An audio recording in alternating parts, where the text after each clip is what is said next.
plus b'nin kvadratı minus c kvadratı. Deyir ki, bu bərabərdir 13. ABC də natural ədədlərdir. İndi bunu kvadratlar fərqinə görə açaq. A plus B plus C. A plus B minus C bərabərdir 13. ABC 3-ü də natural ədəd olduğuna görə bunların cəmi də, fərqi də həmişə tam ədəddir. Və cəmi natural ədəddir. 13-ün vuruqları hansılardır? 1 ilə 13.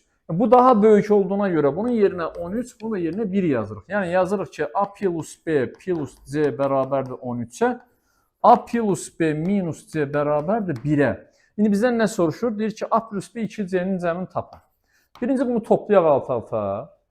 Nə olur? 2A, 2B, C'lər islah olur, bərabərdir 14-ə. 2-ni də çıxaraq mötərizə xaricinə. A plus B bərabərdir 14-ə. Demək, A plus B nəyə bərabərdir? 7. A plus B 7-dirsə, məsələn, bu birincisində yerinə yazaq. 7 plus C bərabərdir 13. C nəyə bərabərdir? 6-ya. İndi A plus B 7-dir, C də 6-dır. Verilən sualı tətbiq edib hesablayalım. A plus B plus 2C. Yəni 7 plus 2 vurulsun 6. Neçə eləyir?